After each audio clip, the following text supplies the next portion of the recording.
குரு ஆஸ்ட்ரடிவன் நேயர்கள் அனைவருக்கும் வணக்கம். 14 ஏப்ரல் 2026 செவ்வாய்க்கிழமை. மேஷம், ரிஷபம் இதன் 3 ராசிக்கான தினப்பலன். மேஷ ராசிக்காரர்களுக்கு உங்கள் வீட்டிலிருந்து 11ஆம் இடத்துல கும்பத்தில் ராகுவுடன் சந்திரன், தேய்பிரை சந்திரன் இருக்கின்றது. மதியம் 3 மணி வரைக்கும் ராகு நட்சத்திரமான சதய நட்சத்திரம் இருக்குது. அதுக்கப்புறம் பூரட்டாதி நட்சத்திரம் செல்கின்றது.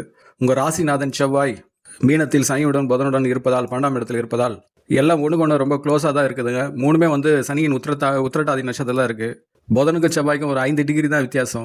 அதுமாதிரி செவ்வாய்க்கும் சனிக்கும் 3 டிகிரி வித்தியாசம் இருக்கிறதுனால உங்களுடைய ஆற்றல், வேகம், தைரியத்தில் ஒரு இழப்பு தான் இருக்கும். அது எதை சார்ந்த இருக்குன்னா உங்களுடைய பேச்சு, எழுத்தாற்றல், இலக்கிய பணி சார்ந்த விஷயங்கள், டாக்குமெண்டான விஷயங்கள், சொத்துக்கள், தொழில்நுட்பம் சார்ந்த விஷயங்களில் ஒரு பண பரிவர்த்தனை சார்ந்த விஷயங்களை இதெல்லாம் உங்களுக்கு ஒரு விதமான அழுத்தத்தை உண்டாக்கும், பிரச்சனைகளையும் உண்டாக்கும். இந்த 3 கிரகமே உங்கள் 6ஆம் வீட்டை பார்ப்பதால் இது உடல் அளவிலேயும் ஒரு பாதிப்பை உண்டாகிறதாக இருக்கும். கவனித்துக் கொள்ளுங்கள். இவங்களால சூரியன் உங்கள் ராசியில் இருந்தது, இப்போ உங்கள் மீனத்தில் இருந்தது, இப்போ உங்கள் ராசிக்கே வருவதனால் தைரியம், ஆற்றலில் ஒரு தலைமைத்துவமான ஒரு நம்பிக்கை, ஒரு உத்வேகம் இருக்கும். இருந்தும் அது தேய்பிறை சந்திர காலமாக இருப்பதனால் அது உங்களுக்கு எதிர்மறையாக நடக்கிறதுக்கு வாய்ப்பு இருக்குது. அதாவது பால் பொங்குறது தெரியாமல் பாலை எல்லாம் வீணாக்கிற சூழல் தான். இருந்தும் அந்த 11ஆம் வீட்டை குரு 9ஆம் பார்வையை பார்க்கறதுனால ஓரளவுக்கு சீக்கிரமாக தெளிவு பெற்றுவீங்க. மற்றபடி பொருளாதாரம், பணவரவு, மாணவன் கல்வி, குழந்தைகளின் நலனெல்லாம் ஓரளவு சிறுபடையும். உங்கள் ராசியில் சுக்கிரனுடன் சூரியன் நினைவு ஒரு சுக விஷயங்களில் பாதிப்பு உண்டாக்காமல் பார்த்துக்கொள்ளுங்கள். வாழ்க வளமுடன்.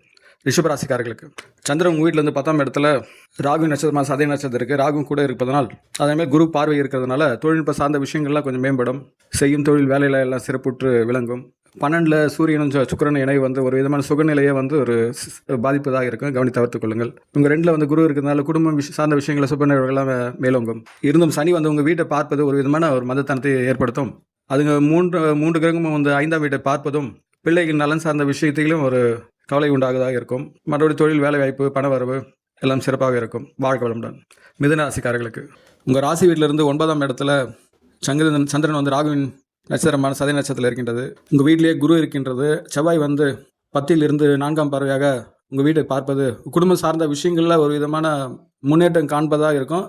கூடவே அதில் ஒரு தோய்வுத்தனமும் நீங்கள் உணரலாம். தாயின் உடல்நிலையில் கொஞ்சம் கவனம் எடுத்துக்கொள்ளுங்கள். உங்கள் சகோதரி உறவுகளே ஒரு விதமான ஒரு மோதல் போக்கு வராமல் பார்த்துக்கொள்ளுங்கள். அவங்க சார்ந்த விஷயங்களில் ஒரு குழப்ப நிலை இருக்கும். மற்றபடி பொருளாதாரம், மாணவர்கள் கல்வி, உடல் ஆரோக்கியம் எல்லாம் சிறப்பற்ற இருக்கும். வாழ்க வளமுடன்.